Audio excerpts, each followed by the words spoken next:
Steiny and Evan in today, and we are joined by John Dickinson and Dan Dibley. They'll be here for the next 4 hours, and don't forget they have Steve Kerr today at 5 o'clock. Dibs and John Dickinson. What's up, fellas? How are you, man? Yeah. Hey. Peter King, 3:15. Oh. Yeah. A couple big boys. Yeah. Well, there you go. And Doc Pandia at 4. Oh, 3 big boys. Yeah. A lot of guests. 2.5. Pandia. Who's hurt? That hurts. Who's I hurt? was talking about King. Always somebody. Hufunga? GP. Well, okay, let me tell you something. He ain't giving you more information. He's done for the year. Now, how's Pandia going to elaborate on that? Okay. I'm glad you asked me that. Well, Matt. it's the difference between a 9-month and a 12-month It's ACL. the difference between a clean tear and a dirty tear. When you tear your ACL, as I have, Matt, and you see me, Matt, look at me. No. Steiny, look at me. I'll put my leg on your lap. Oh. I got the brace on because my tear was a dirty tear. There was meniscal damage in my tear. Hufunga? His tear was clean. No MCL, no meniscus. So what are the differences in terms of return to play for the different types of ACL? And what is the evolution of the ACL repair? Because mine got repaired in 00, and now we are, carry the two, 23 years removed, and the ACL reconstruction is different. That's what we will ask him. Well, and when it Matt. happened, I honestly felt bad because Rashad White is a tough guy to tackle in space. And when it happened, I didn't think it was as bad of an injury as it obviously turned out to be. And so the broadcast was kind of talking about, he snatched his ankles and this and that. And so I'm assuming you weren't trying to make an open field tackle when your meniscus went down as well. No, I was trying to go to the hole in a B-League game in San Rafael, and my slightly overweight brother, I'd call him fat, but I'm as fat as he is now. He was trailing the play, looking for a 3, looking for his usual 30-foot 3. He was shooting 30-footers before Steph Curry was even out of college. And so he was trailing ball. And I heard him.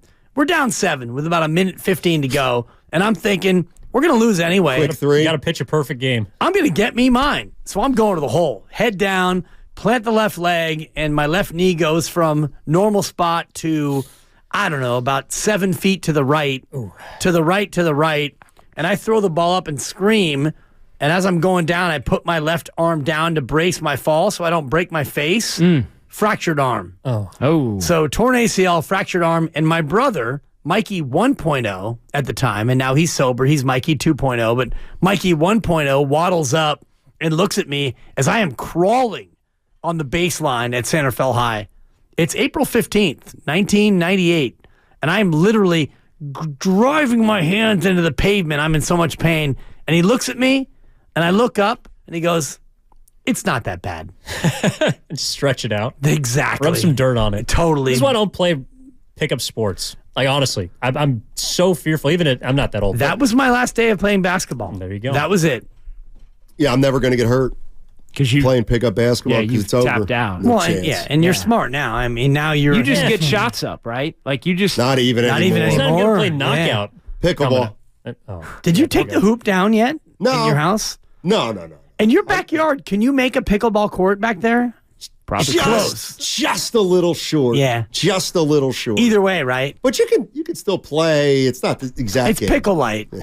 The kitchen's a little smaller. I've heard some It's more of a horrific galley stories, kitchen. though, of people Dude. having injuries playing pickleball. So Absolutely, be careful thinking that's your way positively. out. No Seriously. doubt. There's no Yes. doubt. And you know what? After having played it, I can easily see. Shasky told me that, or a bunch of people have told me there's more 50 and 60-year-olds going in for ACL crap now. 'cause of Achilles as pickleball. well? Achilles. Achilles. Oh, my It's God. the Yeah. Achilles. So, and I could see it.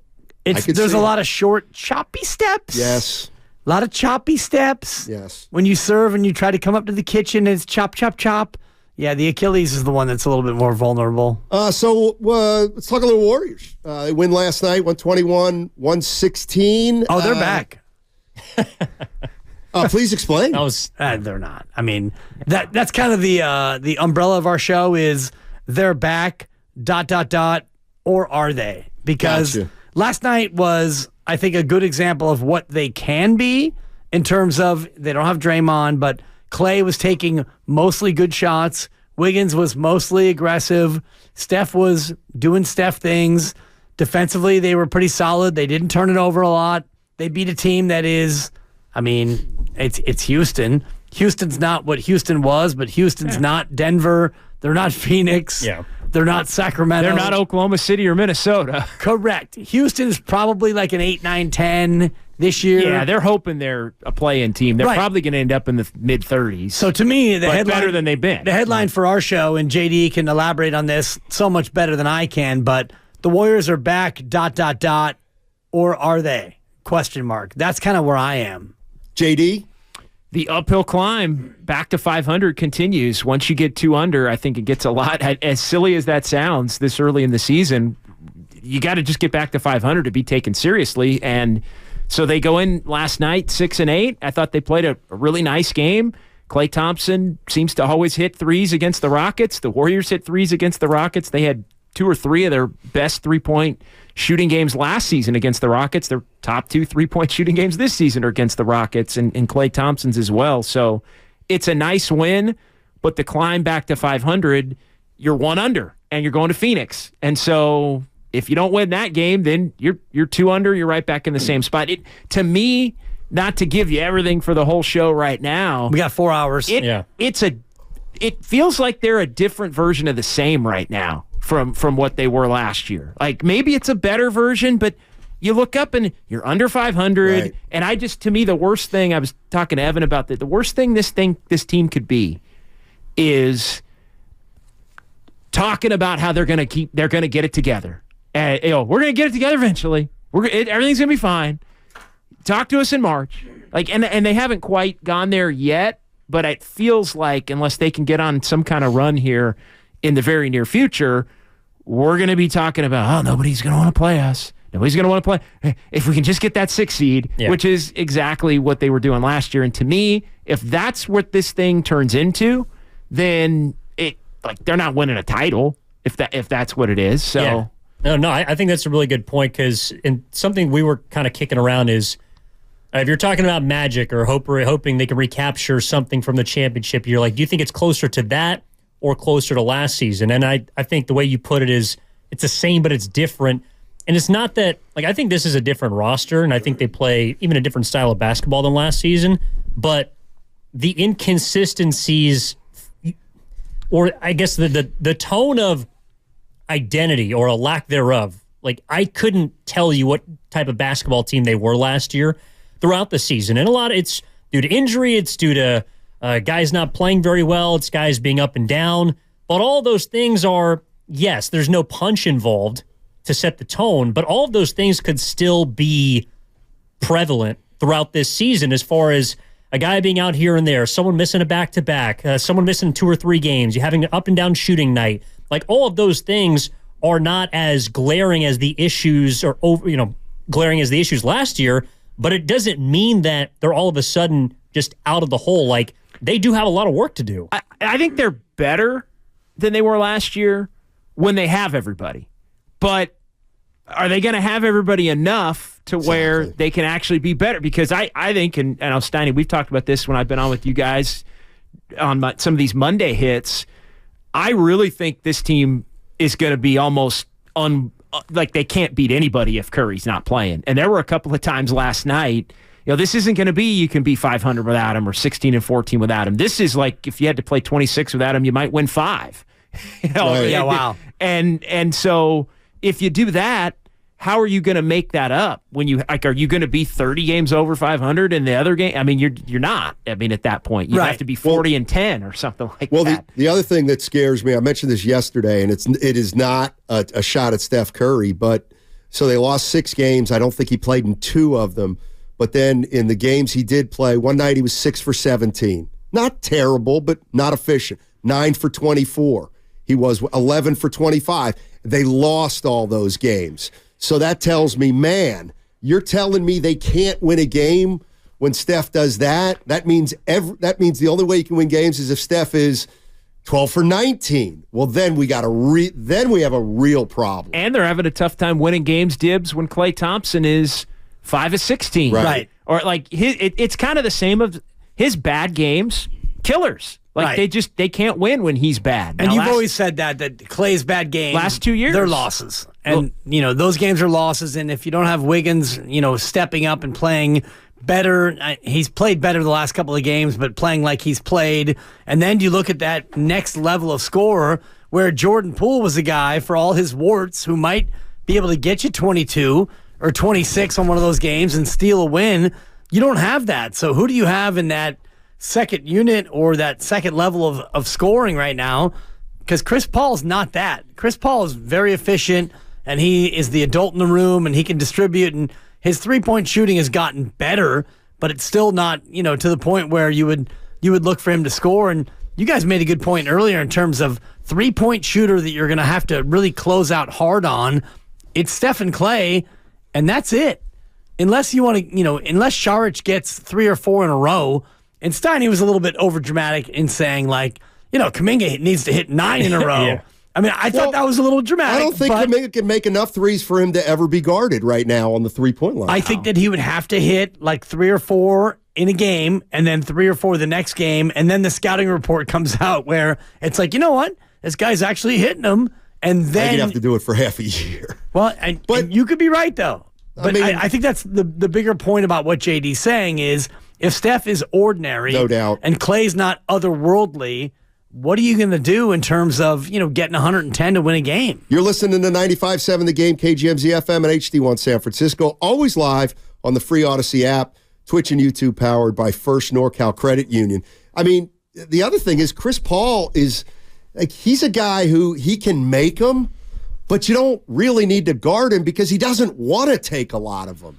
He doesn't, and even he he's will been if he has to. A lot better. Yeah. He's, I think, 17 of his last 32 from 3. Okay. But even that, I'll bet's over 5 games. I don't feel like Chris Paul's going to be. Yeah, probably. It's probably a little more than that. But I don't believe Chris Paul's going to. Very seldom is he going to make 6 threes in a game. I know 6 is a lot. No, but it's actually not a lot for Warrior players. They really need him, though, to be 2 of 5. I agree. In a lot of that games. I do to agree me, with. that's and obviously 40% is probably a little higher than he's going to be consistently capable. No, of but even 3 of 7. Yeah, because he's going to have open shots. So 3 of 7 to me is better than 2 of 5. And they need the points. That's the other thing. They need those extra. Chris Paul. It's funny. He got into this, I think, realm with Phoenix toward the end, where even though they had Durant and Booker was pretty good, it became they still needed him to score, and I think part of their issue was he became less able to score consistently, and then they would bog down at times, and I think there's a little of that with this Warriors group where, as great as the bench had been top to bottom, I still look at, and we'll see when Draymond's back if Steve Kerr goes to this group again, but that group where he had Chris Paul and Gary Payton with Moody and Kuminga and Saric,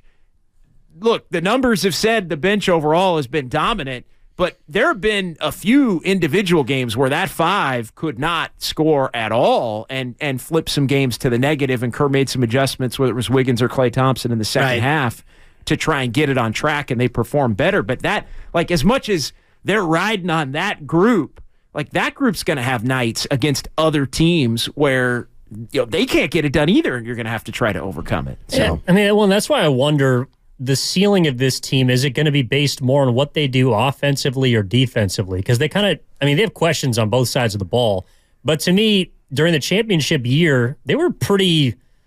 I think they were an average offense as far as offensive rating. Right. They were 15th, 16th, 17th, something like that. They were winning games, especially at the beginning of the year, because they were so good defensively. And I don't know if they have the personnel to do that, but to me, it's if I'm thinking about how you find a second scorer, a third scorer, well, Klay Thompson's going to be that guy. Can he be? I don't know. Andrew Wiggins has got to be that guy. Can he be? I don't know. But defensively, I do wonder if they have more of a ceiling to improve on that end of the court, and that's going to be the way that they can turn this thing around, because I just don't see how many go-to guys. And one of the reasons why we threw the question about who you respect is I don't think that's going to change. To me, the only 2 guys on the floor you have to respect offensively would be Curry, and then out of respect for who he's been, Klay Thompson, because he could get hot. So defensively, to me, that's more of the hole the ditch they can dig themselves out of. It's through the defensive side of the floor. But to your point, on the defensive side, if you're an offense, who are the 2 defensive players that you respect? It's Draymond. It's 2 guys that aren't playing right now. Exactly. Draymond and GP2. GP2. And beyond that, who's your next best defender? it's Wiggins when motivated. It's Clay kind of. Against certain matchups. Right. And Kuminga against certain matchups. You start to look at, it's not Steph Curry. He's a serviceable defender, but he's not locked down. And you go to, Kuminga at times, although he still loves to buy the pump fake. He's 21. He's not polished. And Kuminga still only hounds the ball. And he can hurt you. And that way, he gets beat on cuts, I want to say, more than anybody on the roster. Last night he committed 3 fouls in 2 sips of coffee. If you get him away from the ball and put him in any kind of action, he just falls asleep. And it happens multiple times in a row. Like, teams will run it and then run it again because I think they know they can get it. Well, last night was foul tech foul. Yeah. In the course of 4 seconds. Well, there were 2 plays that I noticed. After a quick 3 early in the shot clock. Yeah. One was Houston took a shot and got their own rebound, but a lot of the Warriors had already started to flood up the court on transition. And I think it was Kuminga on the other side of the floor with another rocket, and the rocket just went under the basket and hit him. And Kerr went nuts. Yes, he did. Kerr went absolutely nuts because somebody just didn't read it. And then during the play where Kuminga got the 2 fouls and a tee, when he went over to the bench, Kerr didn't even look at him. He gave him 5 on the way by. He kind of went like, the hand was out. But he got up and greeted Moses Moody. Before that, when Moody came nonverbal. Out. But it also felt like it was mutual. Kuminga knew he was getting taken out at that point. And I think it is the NBA. It's not like it's good. This is going to linger. And look, I also think they've given Kuminga a lot of rope to I think try to be himself and be the player he wants to be, in particular offensively. But they're still asking for things defensively and hustle-wise that I'll be honest, I don't think he's providing regularly, and I think they're kind of covering it up at this point. I think he could be playing less, and he played a little less last night. I think he could be playing less than he has in some of these games, but they are going out of their way to continue to give him opportunities, almost in my mind as if because they know eventually they're not going to be able to, and they want to be able to say that they, we gave him we gave him, instead of the 10 chances, we gave him 15 chances. But I wonder who the fix is right now. They also need a scoring. There are games where he does score, get into the basket and get to the free throw line. So if you want to play him less right now, who do you play in his place? With no Draymond Green, do you play TJD? A guy who's even more green than Kuminga? I think what could end up happening, and they actually played Kuminga a little bit at the 3 last night, which was surprising, and it went well. They put Saric at the 4. Mm-hmm. They had Trace Jackson-Davis in that second quarter at the 5. I wonder if it becomes more of Moody's going to play the 3, Saric at the 4, and whoever at the 5, Trace Jackson-Davis or Looney at that point. You rotate it when you have Draymond. You got one. It's again, if all of these young guys, everybody wants to play. If you're going to play Podziemski more they did last night then that means Moody's got to bump up. So if he's going to play 3 and you're looking for an alternative at the 4, does it become that combo of Trace Jackson-Davis and Saric, where Saric has been more effective defensively? I know that there's been some numbers where defensively Saric has been just really bad when he's played 5. Right. And within the acceptable solid range when he plays 4. But I don't think the Warriors got him to be a 4. I think they got him to be a 5. So yeah, and with the young guys, it just, I don't know, it kind of feels like especially because of how much Klay Thompson hasn't been shooting, how inconsistent he's been thus far, which to his credit, it happened last year and he was able to break out of it. So we'll see. But, Moody kind of slots in as, I think, almost like a Klay type, and there's going to be someone in front of him that's going to get those minutes. That's going to be Klay. And then Kuminga, his game right now is a lot like Wiggins, who's going to have to play. And so I think they're just kind of stuck behind those guys. One thing I want to bring up when we have Steve on at 5, because his pregame press conference, I thought it was really interesting last night, and I want to get him to expound upon it, because he was asked, I think, a question about practice time, and he went off. He answered the question, and then he started talking about the rotation and how there's 12 players, but there hasn't been enough separation as far as, players. Hey, these couple of players are clear-cut, need to play every night, to where you kind of know who to play more. It's basically 5, 6, 7 players that are all playing at the same level, so it makes it more difficult to figure out the right players to play on a given night. And then he comes out, he says, Moses Moody's got to play. And it was almost as if he was saying, and I don't know, but we can ask him. It was almost as if he was saying, well, I'm going to get to a point where I'm going to have to play him more and maybe Klay Thompson less, because he keeps saying it, and everybody's like, well, just play him. But I think people still don't realize, like, I think a lot of Warrior fans think, well, play him over Corey Joseph. I mean, yes, play him fine, but they don't. That's not the question. Right. The question is, are you going to play him more than Klay? Or are you going to play him more than Wiggins, coming up here? And so it was interesting, though, with the team at 6-8, this was before the game, for him to there was almost an underlying sense of urgency to pare things down and to figure it out and to find the right combinations. And it was, to me, a little unusual to have him offer that without really being asked about it.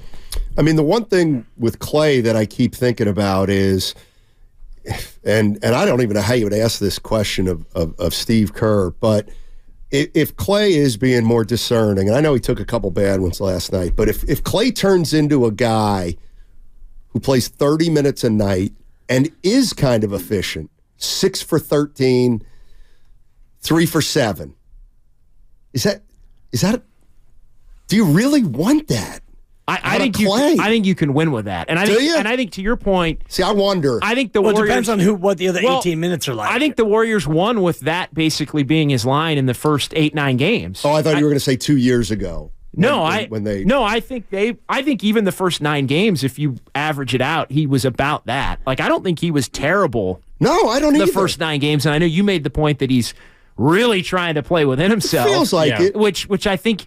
It's so funny. Is that good? Compared to last year, definitely. Yes. And again, I think you can win with him playing at that level. And I think they were winning with him playing at that level. And, and what happened was he takes the 5 of 16 against Cleveland. They lose. He gets kind of upset in the press conference. I got to be better. I'm going to be better tomorrow. Takes a 5 of 16 against Minnesota. And then he's thinking about how he's underperformed. Right. Mind you, all of the conversation around the team at that point in the media is, where's the secondary scoring? They don't have a secondary scorer. Steph's doing it all. Steph needs some help. Steph's got no help. And I got to think every time Klay Thompson hears that, he wants to put a remote through a television. And so he wants to go out there and go 6 of 22. And so he's 5 of 6. So he's 5 of 16 twice. Right. Now they've lost 3 in a row. He's got Jaden McDaniels, who's ready to make your night a living hell, even if you're going to get off against him, and those two get tangled up and he gets run, and then like this thing it just careens from there, gets kicked out that game rather than then goes 1 for 10 in the next game. That's bad. And so then everybody's talking about how bad Klay is, when really he had been fine the first 9 games, but he had been bad for the next 4 or unavailable. And then even that gets compounded by, he comes out and plays pretty well against OKC, but has maybe his worst stretch of the whole freaking season in the fourth quarter overtime. Yeah. And so it takes on a life of its own, and now you're 6-8. And I mean, maybe the Rockets are just what the doctor ordered. They have been 12 straight times for the Warriors. Yeah. Right. And for Klay Thompson. All right, gentlemen. Well, you have a great show. Steve Kerr coming up at 5. Peter King, 3:30. 3:15. 3:15. Peter King, 5. Steve Kerr. Have a great show, guys.